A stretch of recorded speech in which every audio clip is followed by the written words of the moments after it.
Tuhan tidak butuh disembah. Tuhan sudah sempurna. Di dalam sholat, hakikatnya mengesahkan diri. Artinya apa? Jangan ada dua pengakuan di dalam satu wujud.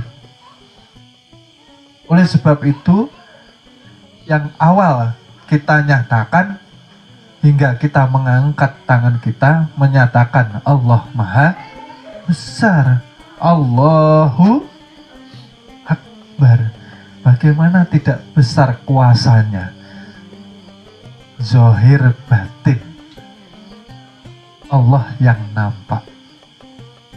Kita sudah dikatakan Adam ialah tiada, gitu? Adam badan jasmani dipersiapkan untuk wadah badan rohani. Disinilah tempat rahasia Tuhan menyimpan sirnya kepada manusia, ya.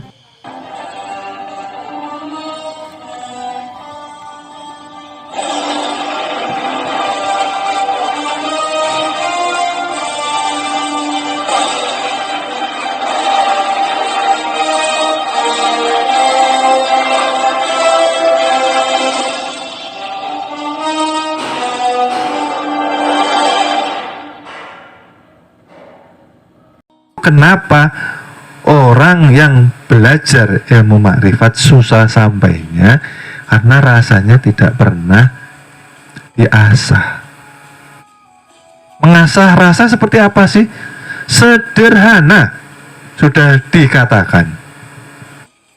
Lebih baik sedikit amal tetapi sampai daripada kebanyakan kitab, kebanyakan zikir, kebanyakan amalan tapi tidak Artinya apa sih?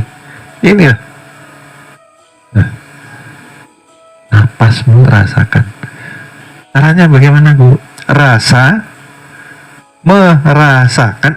Artinya merasakan itu berarti terhubung. Rasa terhubung dengan yang dirasakan tadi apa?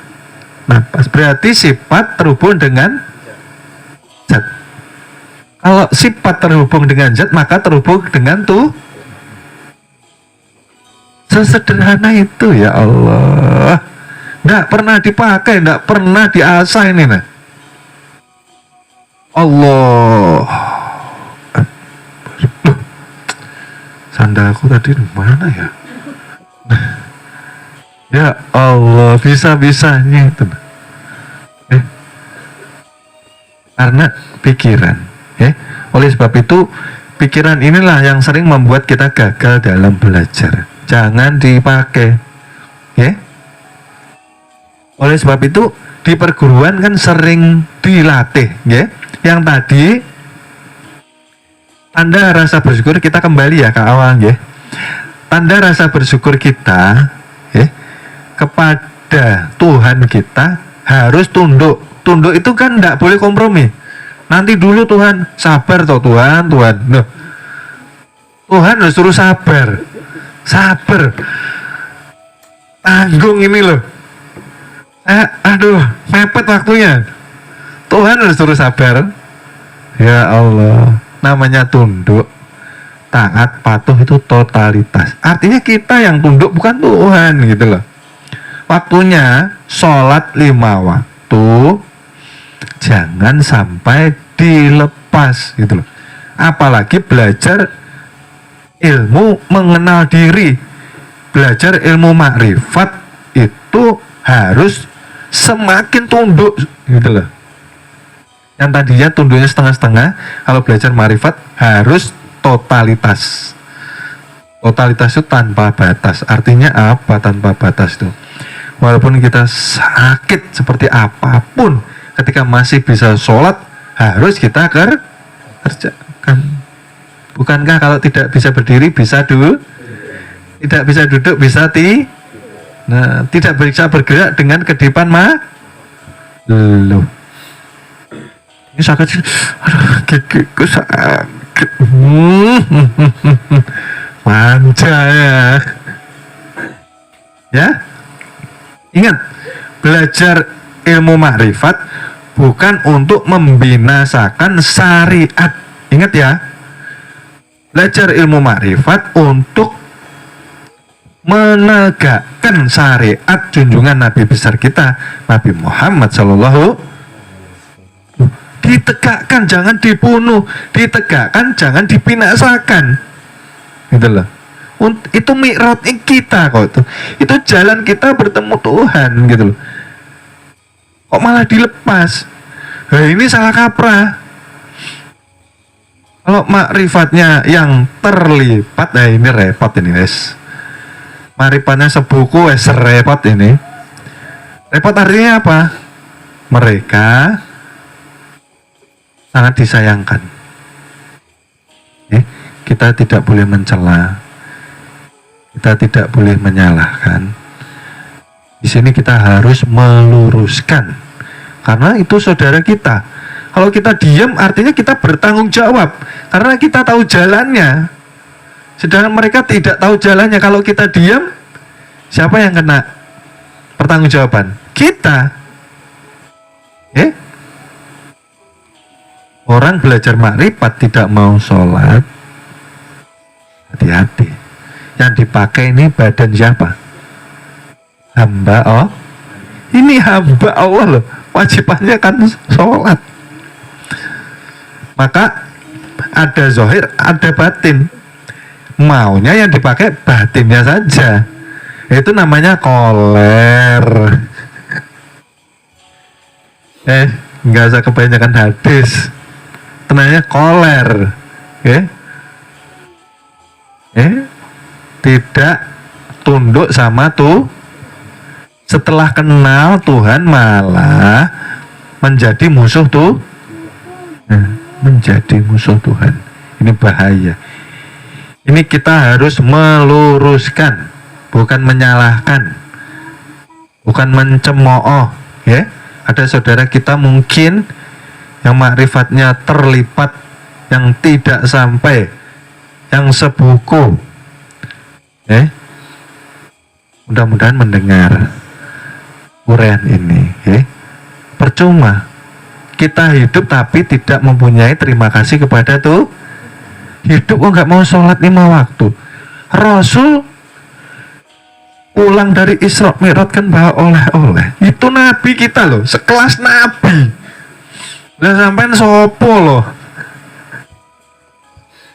Habib bukan.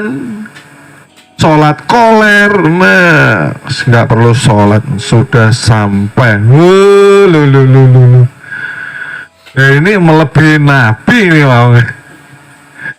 Nabi aja sakit loh sholat, sampai kakinya bengkak. Ini odium sudah sampai loh. Lah ini mau enaknya sendiri membesarkan nafsu koler. Ya, ini kita tidak mencemooh, tidak. Cuma kita meluruskan karena tanggung jawab kita ini. Kasihan seperti itu.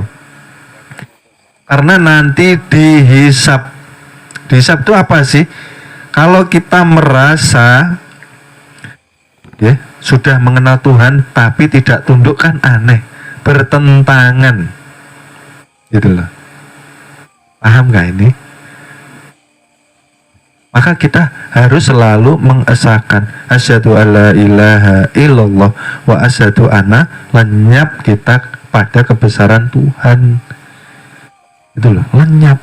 Syahadat itu kalau sudah lenyap sempurna, baru bisa sholat, baru bisa puasa, baru bisa zakat, baru bisa haji atau Kalau syahadatnya nggak benar kayak apa? Makanya belajar. Salah satu bentuk bersyukur kita kepada Tuhan, kita jihad memerangi kemalasan kita untuk menimba ilmu. Alhamdulillah, malam ini kita berkumpul, artinya kita dicintai tuh. Alhamdulillah, walaupun tidak rutin, gitu loh. Walaupun sebulan sekali, kan apa-apa. Artinya kita cinta sama tuh kita terhubung dengan Tuhan. Bukankah ilmu itu sifat Tuhan? Bukankah ilmu itu kenyataan daripada sifat yang dikandung Rasulullah, Rasulnya Allah. Ingat ya. Oleh sebab itu kan dikatakan guru kita yang hakiki itu Rasul itu loh, Rasulullah, yang menanggung rahasia Tuhan termasuk bukankah ini mim hak mim dal ini yang menanggung? Yang pertama hidup, ilmu, basar, sama, kodrat, irodat, kalam. Tuh, kalau kita tidak mau belajar artinya kita menjauhi itu, menjauhi Rasul juga. Oleh sebab itu yang kada mau memperjuangkan kesempatan untuk menimba ilmu itu lebih mudah diperdaya oleh jin setan, merasa jauh dari Tuhan. Kita serahkan urusan kita kepada Allah yang di atas sana. Wah, di atas mana? Di atas genteng ya.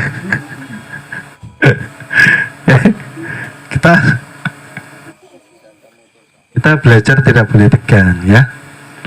Santai tapi fokus, santai tapi serius. Jangan sering mengitikadkan ucapan Tuhan di atas nanti diikuti anak-anak kita. Ini menyesatkan. Al-Quran sudah mengatakan, wahai Muhammad, kalau umatmu berkata, katakan. Kalau bertanya tentang diriku, katakan bahwa aku ini dekat, lebih dekat dari urat nadimu. Rahasiaku ada di dalam dirimu. Kemanapun engkau melihat, disitulah aku.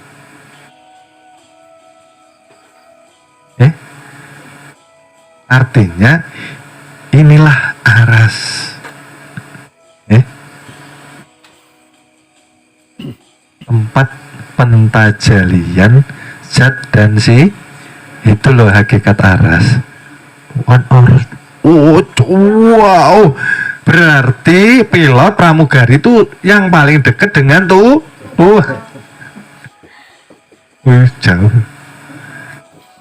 ya. Ini bertentangan dengan ayat yang lainnya yang mengatakan Tuhan lebih dekat dari urat. Oleh sebab itu Al-Quran bukan hanya dibaca, bukan hanya ditafsir, tapi perlu takwil juga. Tangan Tuhan tidak boleh. Itu nanti kalau tidak ditakwil menjadi menyamakan Tuhan dengan tidak boleh. Tuhan tidak boleh disamakan dengan apapun. Tuhan pencipta, laisa, tidak bisa diseumpamakan dengan apapun. Zatnya saja bisa diumpamakan kan enggak? Napas itu loh. Napas, zatnya saja tidak bisa diumpamakan. Apalagi yang punya zat. Masya Allah.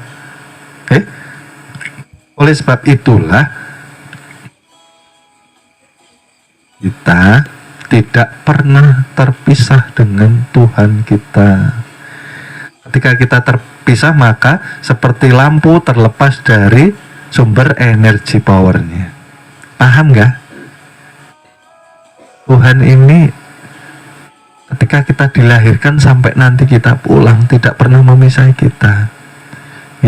Oleh sebab itu, kenapa kita hidup ini kok galau terus? Belajar ilmu makrifat yang saya pahami nih loh ya. Kalau belajar makrifat semakin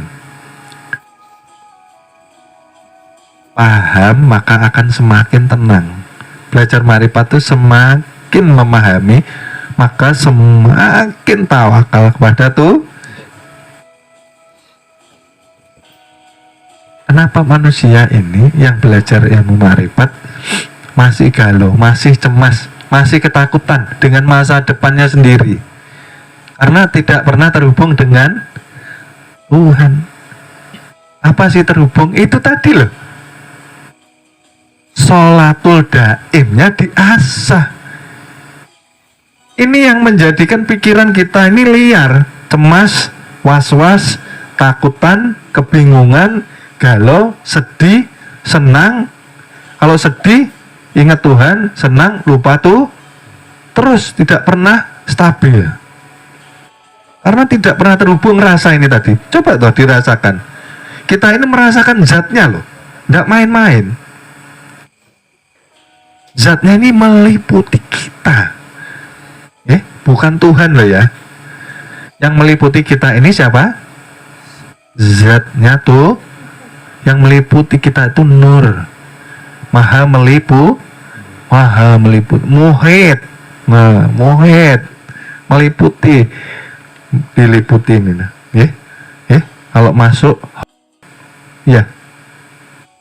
Kalau keluar, mesra ke batang tubuh Kalau keluarnya nyatanya ini loh yang menjadi kamu bisa bergerak-gerak ini. Mohon maaf, akan kami lanjut ke episode berikutnya. Terima kasih.